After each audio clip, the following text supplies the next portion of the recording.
Ação oral em língua estrangeira, em inglês, atividade 2. The genres of speaking. Bom, esse é um dos temas, um dos tópicos no AVA, em que eu gostaria de comentar algumas coisas a respeito. A comunicação. Segundo o texto, de acordo com alguns estudos, 75% do tempo que passamos despertos, acordados, estamos realizando algum tipo de comunicação. E ele diz aqui que se fosse para a gente quantificar, teríamos algo em torno de 9% nos comunicando de maneira escrita, 16% lendo, recebendo informação, 30% falando e 45% ouvindo. Então, 9% writing, 16% reading, 30% speaking and 45% just listening to things. Bom, aqui também diz que depende muito do tipo de ocupação da pessoa, e eu diria que depende muito da pessoa e do idioma também. Se estivermos falando de uma segunda língua, dependendo da ocupação dessa pessoa, em que ela está, das outras pessoas com que ela lida, talvez ela tenha que falar mais na segunda língua do que ler ou escrever, e assim para todas as outras habilidades. E também nos textos fala que diz que a fala veio primeiro. Com certeza ela veio primeiro e vem quando estamos nos desenvolvendo como seres humanos. Desde criança, a primeira coisa que a gente aprende é a falar. O que eu tenho a dizer a esse respeito é que muitas vezes ESL students, eles não vêm dessa forma. A expressão oral, a comunicação oral, ela tem que ser adquirida primeiro. E pelo fato de, usando uma das inteligências, das múltiplas inteligências, a maioria das pessoas são visuais, muitas vezes elas não entendem um termo ou uma frase se você fornecer para essas pessoas de maneira oral. Existe uma certa dependência com relação aos gráficos escritos, a uma escrita visual, para que ela tenha uma percepção do que você está falando. Eu entendo que talvez isso, na maioria das vezes, seja apenas uma falta de treino da inteligência auditiva, inteligência musical. Ou seja, compreender os sons da mesma maneira em que ela compreenderia a escrita, o símbolo visual. E por muitas vezes é muito mais fácil você, para poder ter algum sucesso no ensino de uma segunda língua com um aluno. Tudo bem que a gente aqui está estudando a parte do inglês, mas eu diria que isso poderia ser aplicado a qualquer outro tipo de idioma a ser ensinado ou mesmo estudado para que o aprendizado dessa pessoa possa ser mais efetivo. Aprender com os ouvidos, recebendo informação de maneira auditiva, eu diria que é muito mais eficaz do que receber a informação do aprendizado da segunda língua, no nosso caso o inglês. É muito mais eficaz do que aprender com os olhos. Até porque muitos idiomas têm aquela desconexão entre a língua falada e a língua escrita, ou seja, a palavra escrita ela não representa muito bem como é a palavra falada, e o inglês é uma prova muito clara sobre isso. Existe os dois não trabalham de uma maneira harmoniosa. Você aprende padrões de linguagem e depois esses padrões você aplica dentro da linguagem escrita, para que você consiga ser bem sucedido na comunicação escrita também.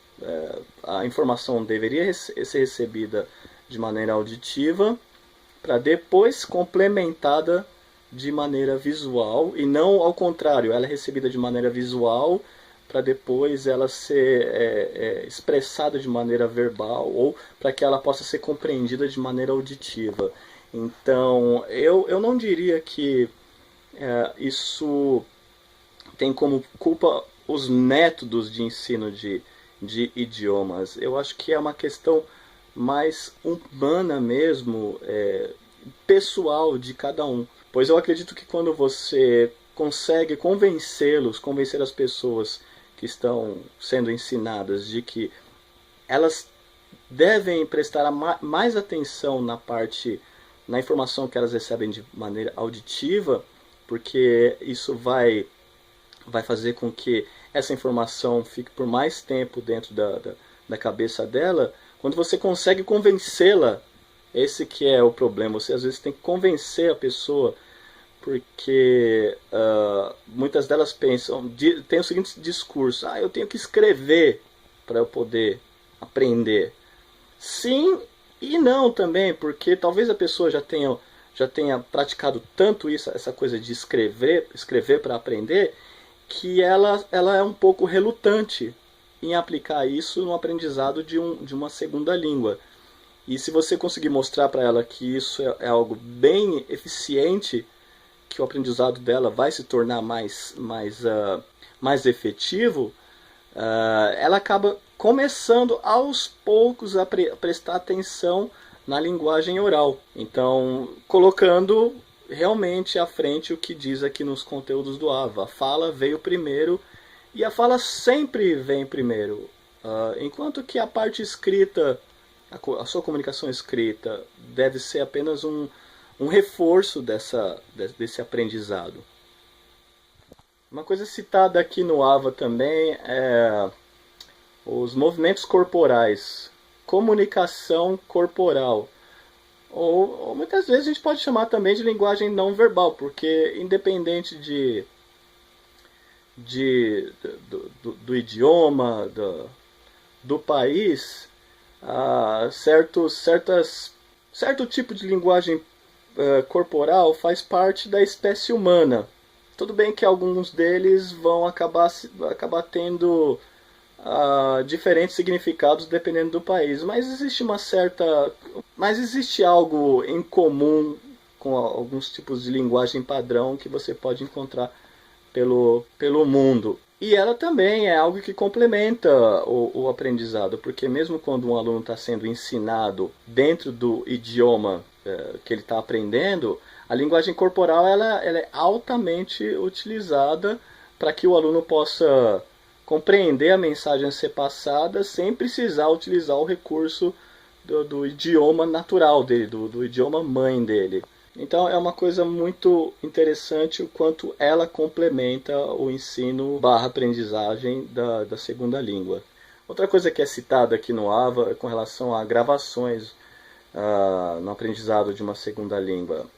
A tecnologia tem que ser utilizada como uma ferramenta muito intensa dentro do aprendizado do segundo idioma. E hoje em dia, como é muito fácil você ter uma tecnologia dessa disponível para esse propósito, ela também tem que ser incentivada para o aluno utilizar isso no aprendizado dele, porque existe uma certa resistência ainda com relação às pessoas no aprendizado de um segundo idioma. As pessoas ainda elas encaram o aprendizado de outro idioma de uma maneira muito tradicional, aquela coisa de ir para a escola, o professor passar a informação, ela não ter que participar da prática e ela não fazer um trabalho de pós-aula, uma coisa que tem que ser feita. Então, no ensino de uma segunda língua, todos os recursos disponíveis têm que ser usados e, acima de tudo, os alunos têm que ser conscientizados de tudo que existe à disposição para que eles possam utilizar no aprendizado deles mesmos. Então,